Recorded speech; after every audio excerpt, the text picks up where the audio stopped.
इस पृथ्वी पर न जाने कितने ही जीव उत्पन्न हुए और समाप्त हो गए, न जाने कितनी सभ्यताएं आई और चली गई, न जाने कितने ही कलयुग बीत गए। और वास्तविकता तो यही है कि हमारी सभ्यताएं भी नष्ट हो जाएंगी और हमारी सभ्यताओं के स्थान पर कोई नई सभ्यता आ जाएगी। प्राचीन काल की जिन सभ्यताओं का हम मजाक उड़ाया करते हैं, क्या पता वही सभ्यताएं हमसे कहीं ज्यादा अधिक विकसित हों। आज के समय में हमारे पास ऐसे हथियार हैं जो कि पूरी पृथ्वी को समाप्त करने की क्षमता रखते हैं। लेकिन अब मैं जो आपको बात बताने वाला हूँ उसे ध्यान से सुनिएगा। मान लीजिए कि अभी विश्व युद्ध आरंभ हो जाता है और दुनिया के हर एक कोने से हर एक देश परमाणु युद्ध करना आरंभ कर देते हैं और दुनिया की लगभग 90% आबादी समाप्त हो जाती है। अब ऐसे में इस युद्ध के दौरान हमारे सारे संचार यानी कि कम्युनिकेशन सिस्टम खराब हो जाते हैं, हमारे सारे सैटेलाइट्स बर्बाद हो जाते हैं, जिससे हमारा पूरा इंटरनेट बर्बाद हो जाता है, पूरी कम्युनिकेशन सिस्टम खराब हो जाती है, हमारे टेलीविजन, हमारे मोबाइल फोन किसी काम के नहीं रहते हैं। अब ना तो हमारे पास बात करने के लिए स्मार्टफोन्स हैं और ना ही कार और बाइक, सब कुछ बर्बाद हो चुका है। अब आने वाले 100, 200, 500 सालों तक हम अपने लोगों को ये बताते रहेंगे कि हमारे पास ऐसी ऐसी टेक्नोलॉजी मौजूद थी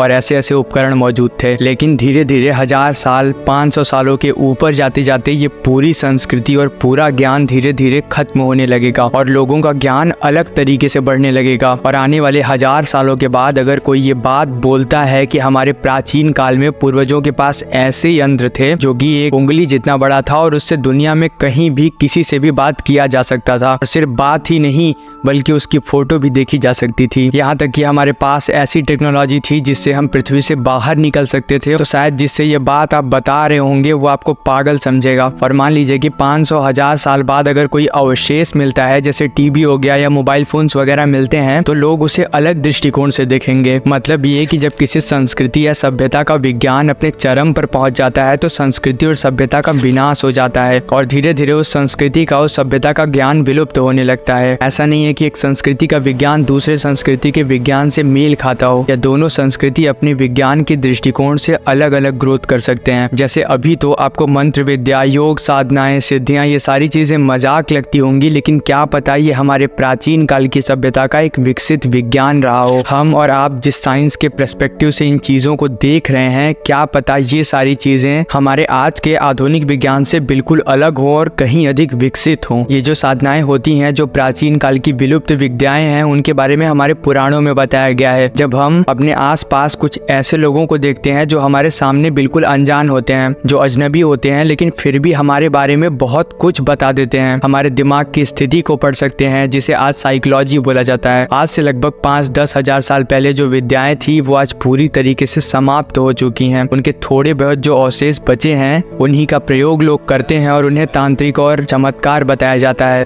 आप सोचिए कि जिस शास्त्र में चेतन मन और अवचेतन मन यानी कि कॉन्शियस और सबकॉन्शियस माइंड के बारे में बताया गया है, उसी शास्त्र में तंत्र विद्या और उसको सिद्ध करने की प्रक्रिया भी बताई गई है।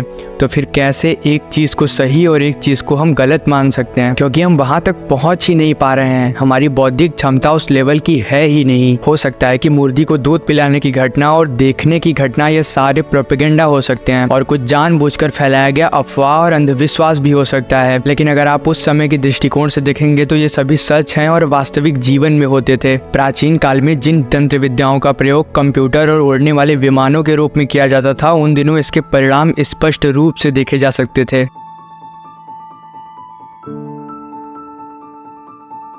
प्राचीन काल की विद्याओं में एक पौधे का प्रयोग किया जाता था, जिस पौधे को भूलन जड़ी कहा जाता था। मान लीजिए कि आप किसी जंगल में जा रहे हैं और आपका पांव किसी पौधे पर पड़ जाता है और आपकी याददाश्त चली जाती है। शायद आपको इस तथ्य पर भरोसा ना हो, लेकिन ये वास्तव में पौधा मौजूद है। छत्तीसगढ़ के गहरे जंगलों में ये बूटी पाई जाती है। लोगों का मानना है कि इसे एक बार देख लिया तो फिर दोबारा नहीं दिखती है। इस जड़ी का उपयोग तंत्र विद्या की क्रियाओं में किया जाता था। ये जड़ी दिन, तिथि और नक्षत्र के अनुसार दिखाई पड़ती थी, इसलिए इसे रहस्यमयी भी मानते हैं।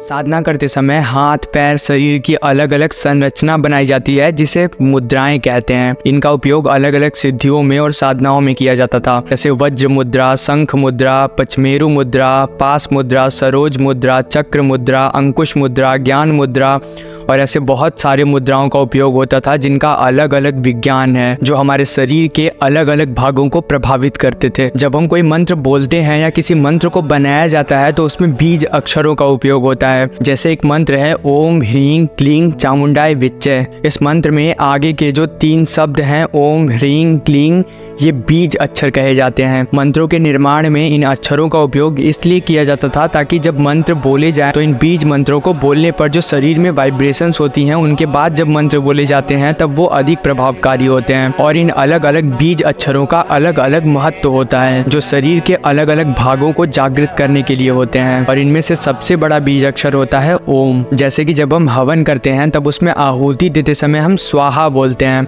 ये स्वाहा 2 शब्दों से मिलकर बना होता है, स्वा और दूसरा हा। स्व शब्द वायु बीज अक्षर होता है और हा शब्द आकाश बीज अक्षर होता है। आकाश बीज अक्षर और वायु बीज अक्षर से मिलकर बना होता है स्वाहा बीज मंत्र। स्वाहा और हवन करते समय अग्नि के इन्हीं 2 चीजों का उपयोग होता है शक्तियों को जागृत करने के लिए, वायु और आकाश। श्री रामनाथ सुमन ने एक बुक लिखी थी योग के चमत्कार, जिसमें उन्होंने ऐसे साधुओं के बारे में लिखा है जिनकी हरकतें दैनिक जीवन में लोगों को हैरान कर देती हैं। पॉल ब्रुंटॉन ने एक बुक लिखी थी ए सर्च इन सीक्रेट इंडिया। ब्रुंटॉन ने भारत आकर अलग अलग जगहों पर जाकर रिसर्च किया था और अलग अलग साधु संतों से मिले थे और उन्हें जो भी आश्चर्य वाली चीज़ें दिखाई दी उन्होंने अपने बुक में लिख दिया। उन्होंने लिखा है कि जब वे मद्रास में किसी नगर में नदी के किनारे बैठे हुए थे तब उनके सामने एक ब्राह्मण उनसे आकर मिलता है और वो उन्हें एक संत के बारे में बताते हैं और दिखाते हैं और कहते हैं कि इनके बारे में आप लिखिए। वो बताते हैं कि इन्हें देश दुनिया से कोई मतलब नहीं है, ना ही ये किसी से बात करते हैं, सिर्फ स्वयं में ही रहते हैं। और कभी कभी ये कुछ ऐसी चीज़ें करते हैं जिससे लगता है कि ये इस दुनिया के हैं ही नहीं और हर कोई इनसे बात करने में डरता है। और किसी तरह डरते डरते ब्रुटॉन संत के पास जाते हैं और उनसे बात करने की कोशिश करते हैं और बहुत प्रयास करने के बाद वो संत इनसे बात करने के लिए मान जाते हैं। और इसके बाद ब्रुटॉन और संत के बीच में जो बात होती है उन्होंने इस बातचीत को अपनी पुस्तक में लिखा है। वो बताते हैं कि एक हठ योगी है और हठ योग का अभ्यास करते हैं